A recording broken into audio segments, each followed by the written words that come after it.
My name is Paula, and we're just going to sit and chat. I'm here with another worker with our company, and we're just going to talk about things that we've experienced in the world of care and communities. I started working with people with developmental disabilities, and now I'm working with both people with developmental disabilities and the aging population. Hi, I'm Dana. I came to long-term care in a roundabout way, but for the last 17 years plus, I've been working with an elderly population in assisted living. All right. Well, we are both very passionate about this, and I think when we do our trainings, that comes out. I want to talk about task versus quality care. So quality care, and I think, well, what do I want?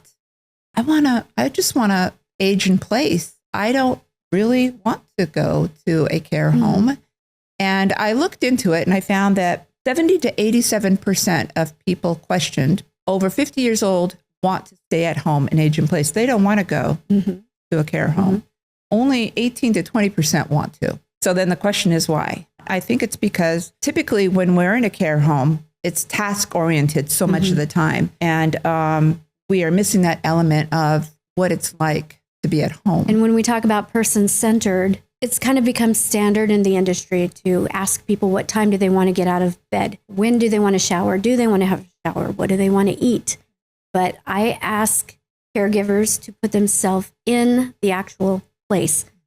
Literally, when we do some training, you can do hands-on personal care for each other and see what it feels like. How does it feel to get fed? And sometimes when you put people in pairs and you have them actually provide care for each other that way, it's like we've done training on lifts or stair carried chairs, that kind of thing, where we don't just watch a video and talk about it, but we get an employee to get in the chair or the lift. We pick them up and it's like, whoa.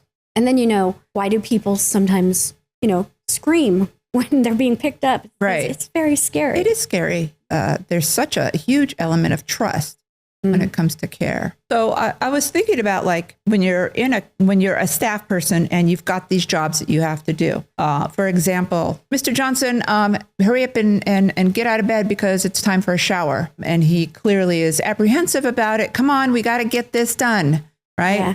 Okay, so at the end, was it done? Yeah, it got done. But so check off, it got done.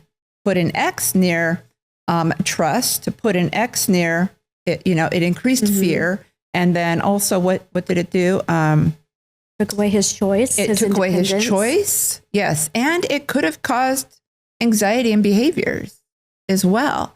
But if you go the other route, hey, Mr. Johnson, good morning. How are you? I've got the bathroom nice and warm now, and I have your favorite robe in there. And let me know when you're ready to take a shower. Would you like me to help you get cleaned up? Exactly. Yes. Offer some choices. Ready? Yeah. Yeah. Yeah. I'm glad you brought that up.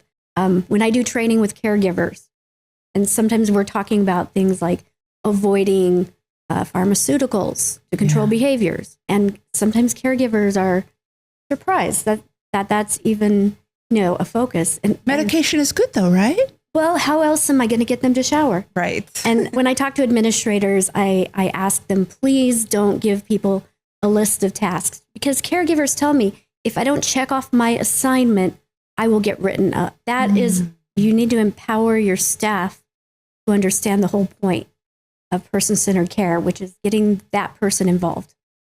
Exactly. And not being worried, if I can't get it done in this 2-hour window, am I going to get written up? Or can we, think about what that individual needs and do it at their pace? Right. What are our goals in caring for people? Right. Is it to just check off our list, or is it to ensure that that person feels happy and comfortable where they live and they trust the staff, and they can even hopefully see the staff as family? And eventually, and the empowerment of staff is really big, because when you get people with enough, both experience and the right training, and the heart and the patience really want to take care of the residents, you have better outcomes. You have people who don't have those behavioral expressions where they're resisting care. You want to talk a little bit about behavioral expression? Yeah, I like to call the bad old days. For example, skilled nursing facilities, you saw people who were sedated pretty much day and night, and that was considered a standard of making them cooperate with their care. Right. We used to use drugs for behaviors. And people used to say, oh, they're having a behavior, let's get a PRN. Mm-hmm. And the approach is outdated and hopefully not practiced as much. When somebody has a behavior, we're teaching people not to call it a behavior. What is a behavior? You're behaving. Right. You're sitting in a chair. We're both behaving. Yeah. Right. It can be positive, You're neutral, nodding or your negative. head. You know, if you scratch your knee, that's a behavior. So we're looking at what is the person doing? Are they pacing? Are they screaming? Are they crying? Currently, the standard practice is to document the behaviors, behavioral expressions, and to say what it is. Right. What does it mean? Yeah. And what was the person doing? Can you draw a picture of it? Right. Was he punching the wall? Right. That rather than saying aggressive agitated. or non-compliance. Oh, I love that. Exactly. One. Non-compliant with what? Yeah. Making your job easier. Exactly. Right. Because you're the boss. But yeah, we're really trying to get toward knowing what came before that particular behavioral expression. Was there an antecedent? Was there something? Is there a time of day that it happens? Is the person in pain? Are they hungry?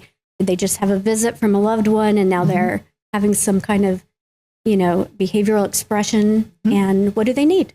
Right. Do they need some kind of attention, and how do we give it to them? I think that the whole practice of giving drugs was initially to make the job easier.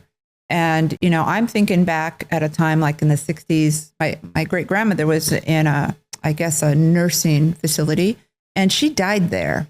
And her care there was horrendous. I mean, my grandmother and my mom, when they would visit her, say that she was in a wet diaper, a wet bed, every single time they went there.